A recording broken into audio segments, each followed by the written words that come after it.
NIL Now with Lauren Sisler and Kevin Jones. If you want to learn more about name, image, and likeness, you need to go to The Source. The NIL Now podcast from Headline Studio and Reddit highlights the biggest storylines with comments from key guests in the college and high school NIL space. NIL is not a cherry on top. It needs to be thought about as a part of these young men and women's future to, further their careers. You should be able to leave college with something. Subscribe to NIL Now on Apple, Spotify, Google, or wherever you listen to podcasts.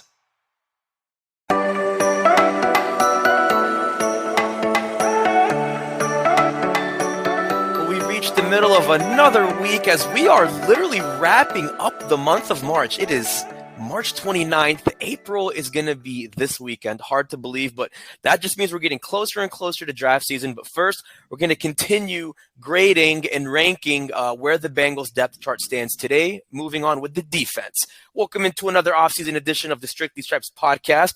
Muhammad Ahmad and Andrew Gillis and Mike Neislick, who apparently abandoned us for a week for whatever reason. I'm just kidding. He was on vacation.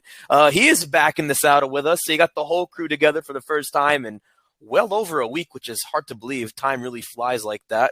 But yeah, it was just Andrew and I yesterday on the offense. So we're going to do the defense today, like I said, and now Mike is going to get in on it. I kind of explained to Mike how we did it yesterday. So we're going to rank each positional group on the Bengals defense based on what they have on their depth chart as either being better going into 2023, the same as they were last year, or worse.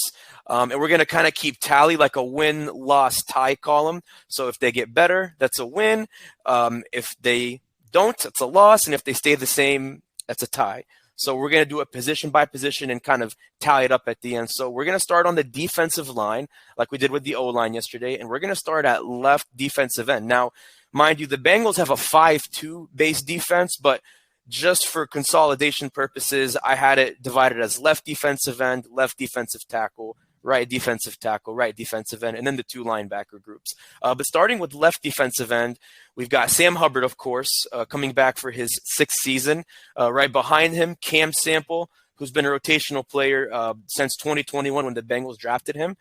Gentlemen, what do we think? Is left defensive end going to be better, the same, or worse for the Bengals next year? Who wants to go first? You go first. Welcome back, so Mike. I've never played this game, and I have to go first now? Of course. Spirit. I guess worse. Sam Hubbard's not getting any younger. They didn't add any pass rushers. I don't see why, they would be any better. Okay. Andrew, what do you think? Do they stay the same, or do you think, like Mike said, they actually have a little bit of a drop-off next year?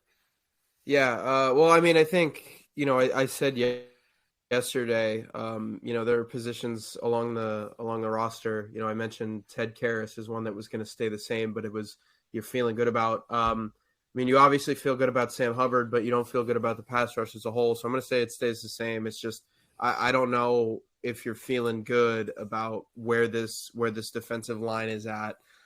So I think kind of it's going to stay the same at that position. I think Hubbard is going to get you what you want, but it's not exactly the best feeling in the world, kind of having this same group that you did last year that, I think they were 29th in sacks. They were. Yeah, and sack efficiency as well. They did not rank highly in that category. I'm with you. You're more on the feeling of not feeling great, but I don't know that there's going to be a drop-off from Sam Hubbard. I don't know that he gets any better, like you guys said, but I don't know that he gets worse. I think he just kind of stays the same. I don't know that you get much more out of Cam Sample, although I'd like to think maybe his motor increases a little bit next year. So I'm going to say that left defensive end will just stay stagnant going into 2023. So that means we have 0-0-1. So it's 0-0-1 because we're going to say it's a tie. That we're going to say that they stay the same. So now we're going to move over to left defensive tackle. So we've got, and again, this is for consolidation purposes, DJ Reader, and then right behind him, Josh Tupou. So you got two veterans on that side of the ball. What do you guys think? Going to see something better from that side, stay the same, or are you worried about a drop-off?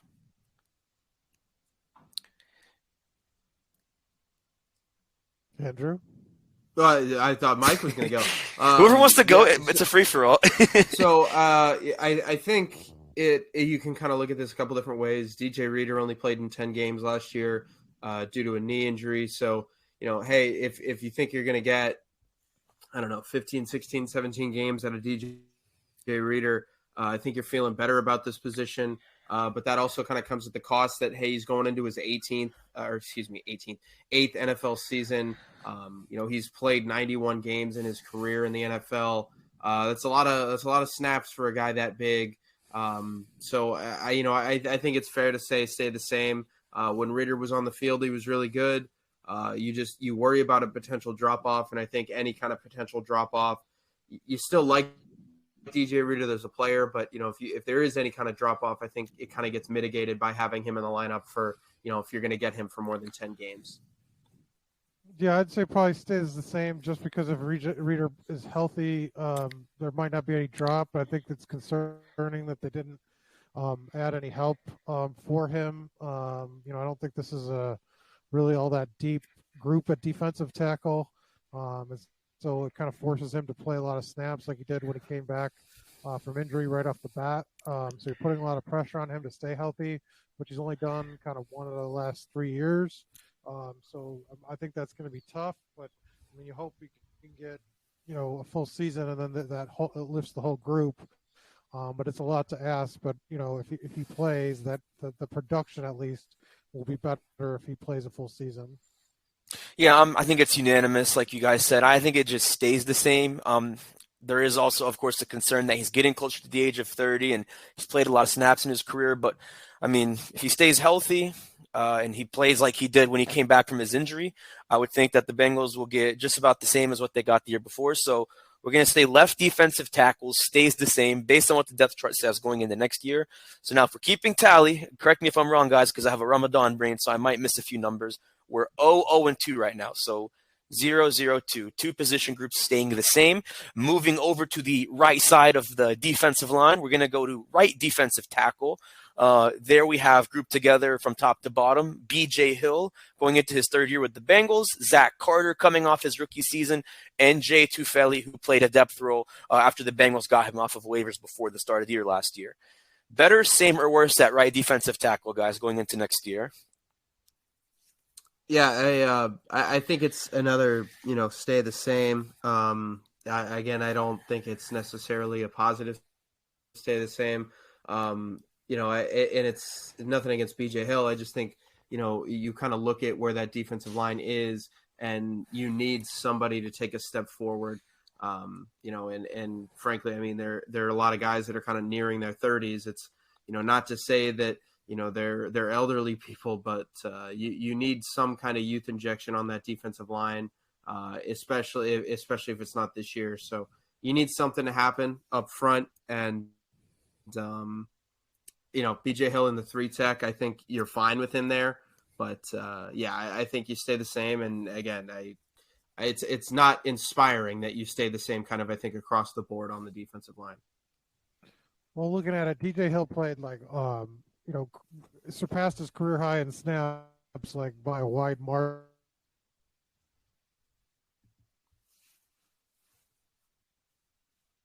To replicate that, he rushed the passer 600 times last year. Career high as well. It's just a lot to ask. And then I think you're dependent on Zach Carter. If he can sort of take a step forward, I think is your only hope. But I think you're going to be a step back, to be honest. I'm not sure BJ Hill is going to be able to take kind of that workload 2 years in a row. And if he does, that's I don't know. It's going to be hard, I think, as you get older, to do that. When, Lou Anarumo has talked about kind of the beating those guys take, I'd say probably a step back for that group. Yeah, Mike, I think I'm with you on that. And like you said, this is kind of the same thing with DJ Reader, but with BJ Hill, he played a lot last year, especially when DJ Reader was nursing that injury he had. And so it makes you wonder, unless they can get that out of Zach Carter, that extra added, depth, which he gave last year. But if you want to get even more out of him, it's hard to say how much of a jump he'll make.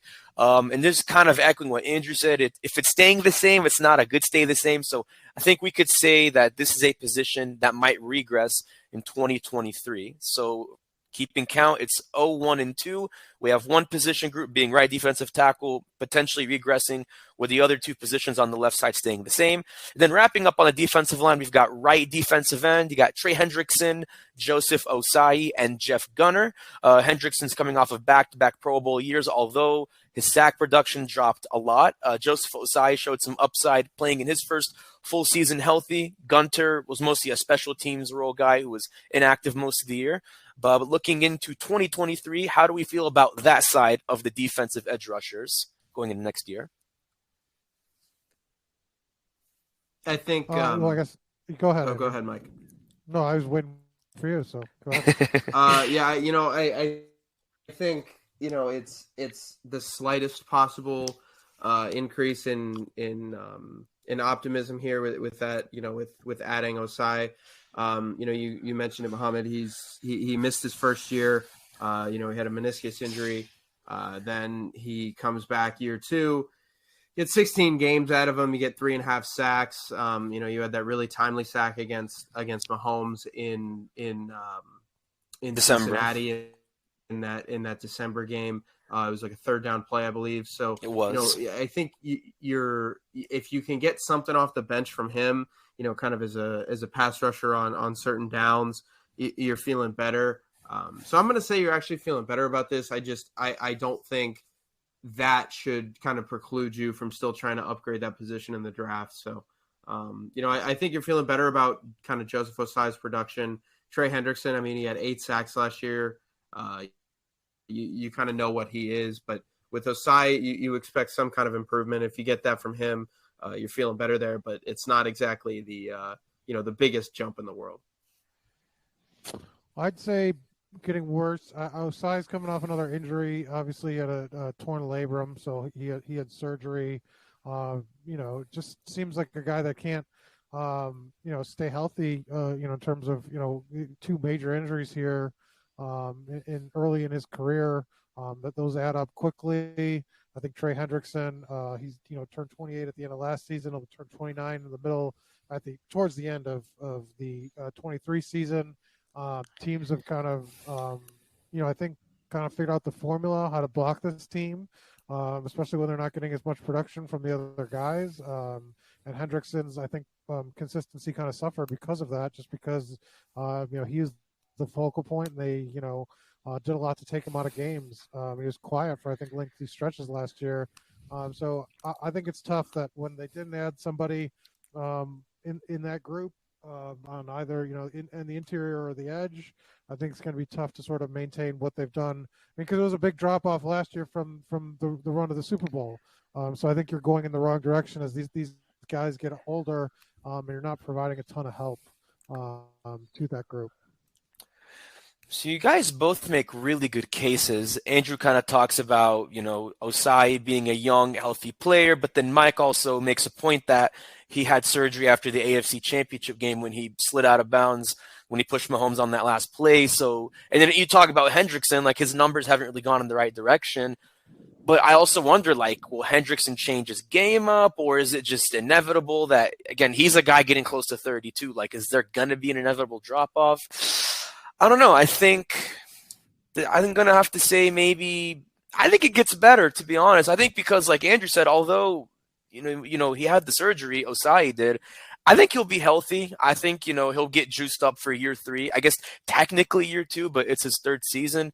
And who knows? I think with Hendrickson, he doesn't necessarily go up. I don't know that he's going to have the year he had when he had that franchise record in sacks, but I don't think he'll play worse than he did last year. I think at the very least, he stays the same, but when you add the bump with Ossai, I say they get better. So we'll say right defensive end gets better going into next year. So kind of keeping count here, 1, 1, and 2. One position group gets better, one doesn't. 2 stay the same on the defensive line. So we're kind of even, but we're going to keep moving up to the linebacker position. At the will linebacker spot, we got Jermaine Pratt, who's going to be back for 3 more years. Marcus Bailey, entering the final year of his rookie deal, mostly playing special teams, but he plays a little bit of linebacker. And Joe Bacci, who will also be back next year. How do we feel about the will linebacker position, guys? Yeah, same.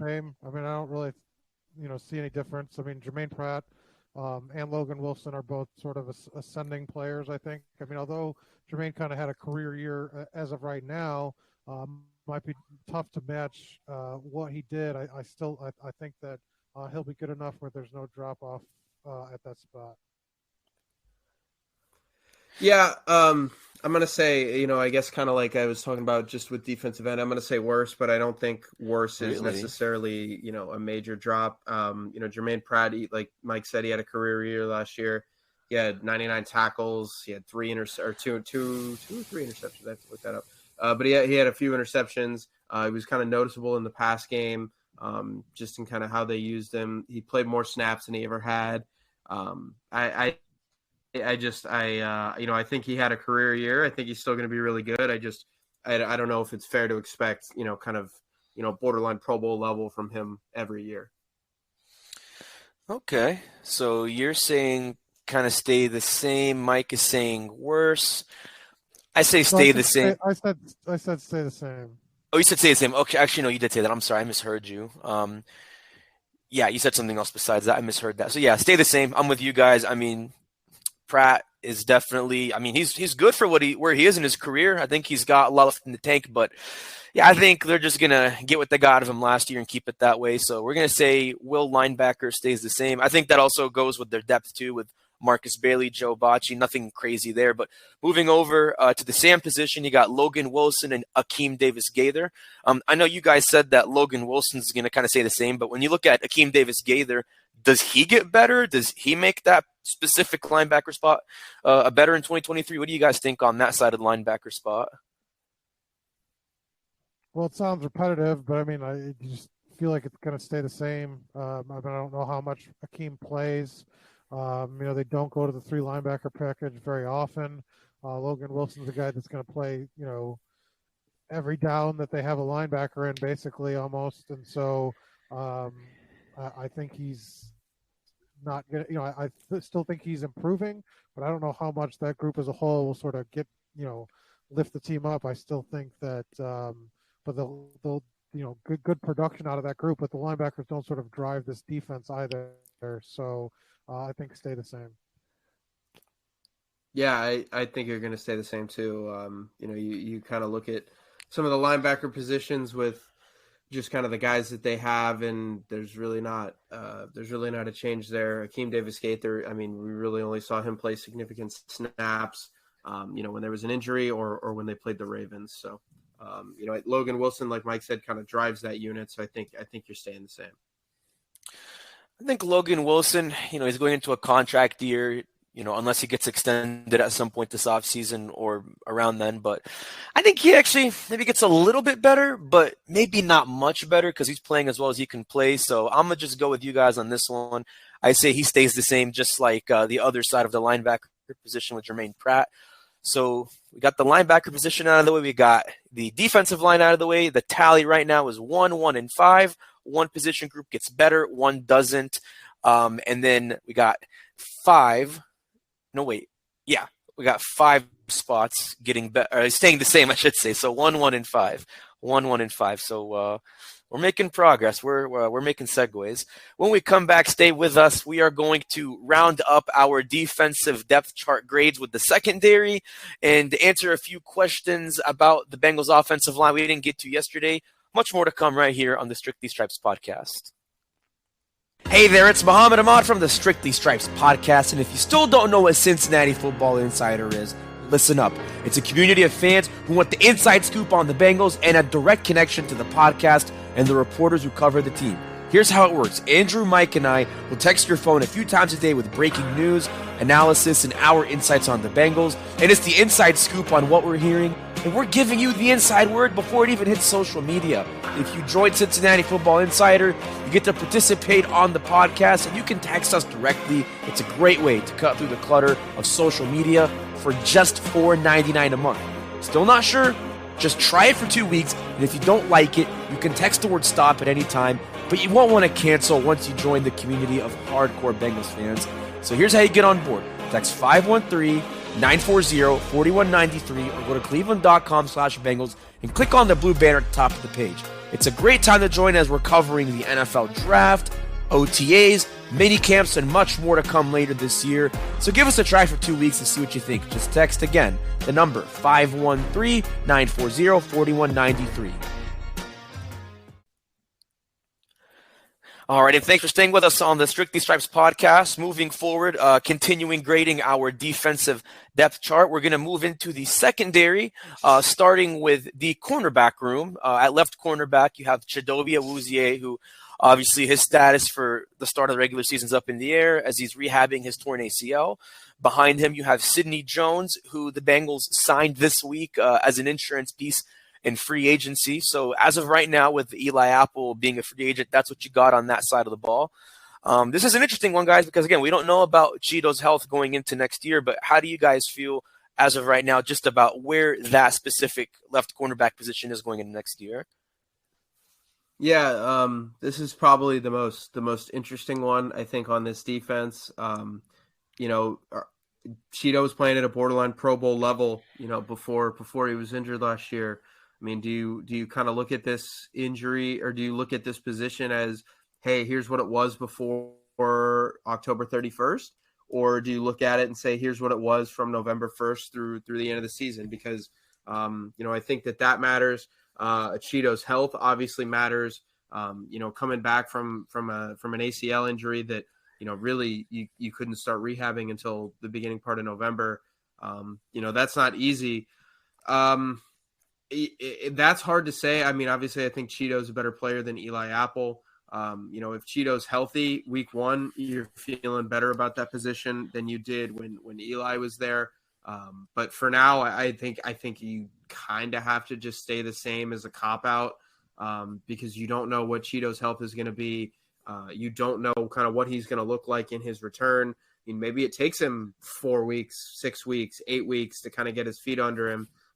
It's sometimes these knee injuries can linger. So you would worry about that if you're the Bengals. So I think stay the same. And I don't really feel good about saying that. It's just I'm not sure how else you could say better or worse.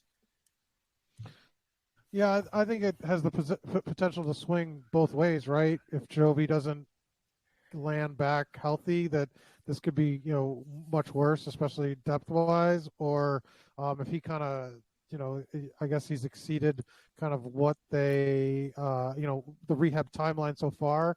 If he gets back quickly and is good, this could swing the other way. But I think right now you're looking at, Sidney Jones replacing Eli Apple. Is that a push? Yeah, I'm with you guys. It could swing either way. The thing is, we just don't know. But I think that you have an insurance piece behind Cheeto. Hopefully he's healthy by the start of the season. But until then, I think it's just going to stay quiet and calm there for now. So we're going to stay the same at left cornerback. So the tally, I know I said before the break it was 1-1-5. Now it's 1-1-5. So one position group not getting better, getting worse rather. One gets better, 5 stay the same. All right, at right cornerback, we've got Cam Taylor-Britt coming off his eventful rookie year, which is a story in and of itself. And then really behind him, all you have is Alan George right now, who made the 53-man roster after being on the practice squad last year, which is remarkable given he was an undrafted free agent coming out of Vanderbilt. I think Cam Taylor-Britt's on the rise, guys, but what do you think? Is that specific cornerback spot that he's at better, the same, or worse in 2023? Yeah, I think it's better. I think you're feeling good about where Cam Taylor-Britt is. We talked about him a lot during the year where, hey, this guy's coming in and, he's going to kind of take it slow, and there's going to be, games where you can kind of have some leeway with him, and then Cheeto gets hurt and that all kind of goes out the window. So, yeah, I think you're feeling better about him. Cam Taylor-Britt, to me, he played really well as the season went along. So, yeah, I think as an ascending player on this defense, I think you're feeling good about him in year 2. Yeah, I mean, anytime you can have a rookie play all the games and play well, then he comes back and he's kind of slotted into the starting spot. I think he has confidence. I think that's a spot where it easily improves just because he gets better as long as he stays healthy. I think you're depth-wise, you're not kind of thrilled, at cornerback just because, Cheeto's not going to be healthy. probably at the start of the season, just 100%. So you're a little worried, but I think that Cam Taylor-Britt alone makes that spot, a place where you're going to grow and get a little better. Couldn't have said it any better. I think that is a cornerback spot that gets better going into next year. So it is 2-1-5, 2-1-5, 2 spots getting better going into 2023. Now, actually, wait, before we get to safeties, nickel corner. Can't forget about my man Mike Hilton. Of course, like I said, Mike Hilton, Jalen Davis was going to be back in Cincinnati. He signed an extension in the offseason. Hilton's kind of an interesting case because he played well last year, but that age is kind of sneaking up on him. He's going to be 29 this year. Davis, really hasn't played much at all in his career, but you know how Zach Taylor feels about him, feels very highly of him. So what do we think about nickel corner? Any drop-off, same as before? Or does Hilton maybe surprise us and get even better than he was? I think it's the same. Yeah, I'm not really swayed one way or the other. You got a lot out of Mike Hilton last year. They kind of think in-house that he's the best slot corner in the league. So, I think you're feeling good about where you're at with he and Jalen Davis in another year in that tandem. Yeah, I say the same. I think it's a scheme kind of position too, where that they put him in favorable matchups. If there's a mismatch, they'll go to something else to match up against, say a bigger tight end or a faster quarterback. They have ways to kind of scheme it, make it sure that he's not put at a disadvantage. I think that nickel is kind of deployed that way. So any sort of physical limitations that may crop up as he gets a little older, which I don't think he's at that point yet, but I think they use that position so well, and Lou Anarumo has kind of mastered that there won't be any drop off. Yep, yeah, I think like with Mike Hilton and Davis being back, I think that's just going to stay the same. So we're going to say nickel corner just keeps on cruising, and we're going to cruise on over to safety as the tally count is 2-1-6. 2-1-6 going into the safety room, free safety. And again, this is just a projection because this is assuming, Dax Hill, he will be a starter next year, but assuming he's at free safety. At free safety, you've got Dax Hill taking in the shoes of Jesse Bates, Tyson Anderson, who redshirted last year, being right behind him. So a lot of freshness, for better or worse, at free safety. We've talked about this a lot because obviously, Jesse Bates is gone. We talked about that impact, but what do you guys think? Do you think the duo of the excellent Tyson Anderson somehow stays the same, or is it going to be I don't think it's going to get better, but I guess at this point, is there going to be a bigger drop-off, or is it going to stay pretty stagnant, you think? You could kind of wrap. I don't want to be repetitive here, so I'll hit the safety spots all at once. Worse. You're not going to replace 3 guys. Okay. 2 guys that had started 3 years next to each other. Jesse Bates, who obviously was one of the more well thought of free agent safeties and who got that mega deal. Dax Hill hasn't played. Nick Scott, just basically a 1-year starter with the Rams. This is going to be a spot where I think it's going to be the weakness of the defense, but that's to be expected. They had to cut costs, and this is where they cut costs. So I think worse in the safety room altogether. Yeah, Mike is right here. Yeah. There's going to be a lot of chatter about Dax Hill and how excited they are for him, and that's all well and good. But I don't know how you're supposed to feel any better or even the same about this position. You still, we talked about this with our free agency grades. You lose Jesse Bates. I don't care if you have the 5th overall pick coming to take over for Jesse Bates. You don't know what that guy's going to be. And Dax Hill didn't really play safety last year, so you're feeling worse there. You lose Von Bell, and you're taking over a guy who, again, you can feel good about Nick Scott, and you can say, hey, this guy, is an ascending player, et cetera, kind of all the things that we've heard. That safety room is really athletic now, and there's a lot of things to be excited about, I think. It's just I don't think you can make any kind of reasonable case that each position individually and the tandem together is better than it was at this time in 2022. So in short, safety is not looking good next year, which, I like that Andrew kind of had 2 sides of the coin. On the one hand, they're more athletic, especially with Dax Hill and Nick Scott, but I mean, Jesse Bates is the top-paid safety in the league in free agency this year for a reason.